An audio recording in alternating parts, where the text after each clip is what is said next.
হে জগতবাসী, আজ আমি শামীম আলী চিশতি আপনাদের সামনে একটি আলোচনা নিয়ে আসলাম। সেই আলোচনাটি একটু ছোটই হবে, একটু দর্দের সাথে শুনবেন। তো কিছু কিছু বিষয়ে আলোচনা যখন আমরা জানবো, বুঝবো, তখন আল্লাহর সৃষ্টি সম্পর্কে আমাদের বোঝা হবে, জানা হবে। আর আল্লাহ কিন্তু এটাও বলেছে যে অবশ্যই তোমরা আমাকে জানো, আমাকে চেনো। তোমরা যদি নিজেকে চিনতে পারো, নিজেকে বুঝতে পারো, তাহলে আমার সৃষ্টি বুঝতে পারবে, এবং আমার সৃষ্টি বুঝলে তোমরা আমাকে বুঝতে পারবে। তাই আল্লাহর কুদরতের কিছু সৃষ্টি নিয়ে আলোচনা করব। আরশ কুরসি লৌহ কলম কালেমার মধ্যে নিহিত, এই নিয়ে কিছু তত্ত্ব আলোচনা। আরশ কুরসি লৌহ কলম কালেমার মধ্যে নিহিত আছে কেমন করে? কালেমার মধ্যে মোহাম্মদ এবং মোহাম্মদের মাঝে আল্লাহ মিশিয়ে আছে। সেই মোহাম্মদ না হইলে আরশ কুরসি লৌহ কলম, লৌহে মাহফুজ, লৌহে কলম কোনো কিছুই সৃষ্টি হইত না। সমস্ত বিশ্বের কথা বলার চেষ্টা করিব সৃষ্টি সম্পর্কে, কিন্তু বিশ্বের বাহিরের কথা না।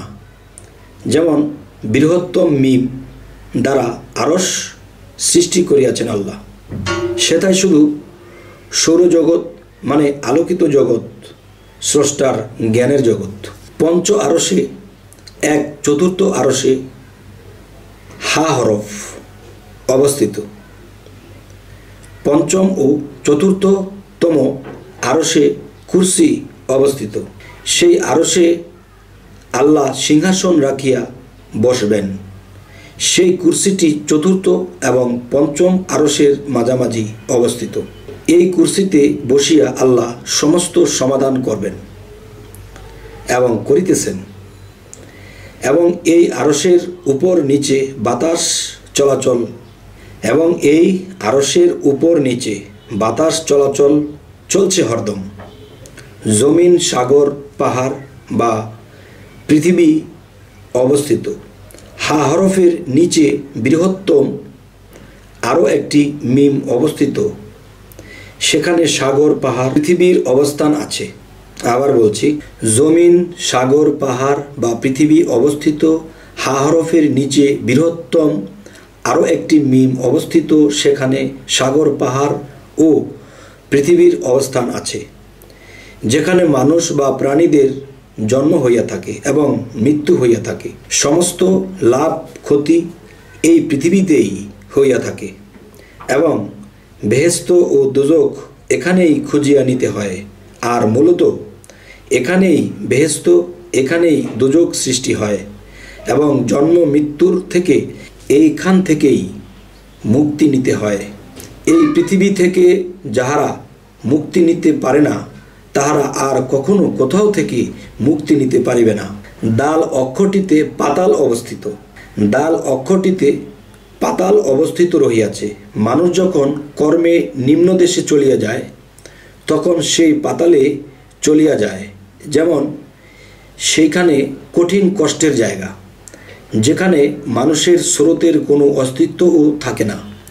সেই লৌহ জমিনে মিমে অবস্থিত, এবং কলম দাল হরফে অবস্থিত।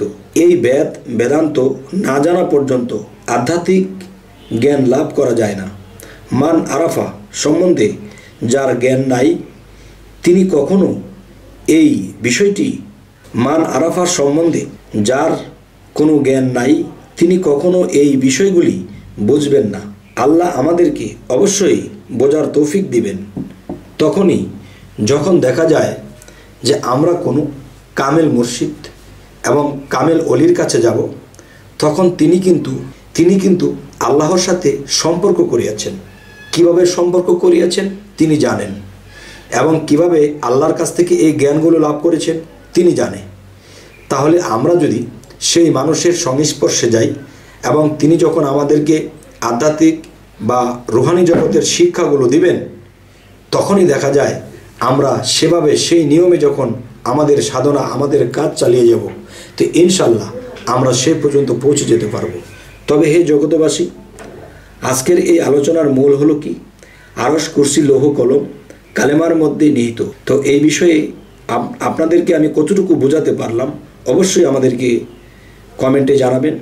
আর পরবর্তীতে আমরা যেন আপনাদের কাছে এরকম ভিডিও আরও পৌঁছাতে পারি। তো আমাদের চ্যানেলটি যদি আপনাদের ভালো লাগে তো অবশ্যই সাবস্ক্রাইব করে রাখুন, পরবর্তীতে যেন আপনাদের সাথে সাক্ষাৎ হয়ে যায়। তো আজ এ বলেই রাখবো। সকলে ভালো থাকবেন। আল্লাহ হাফিজ।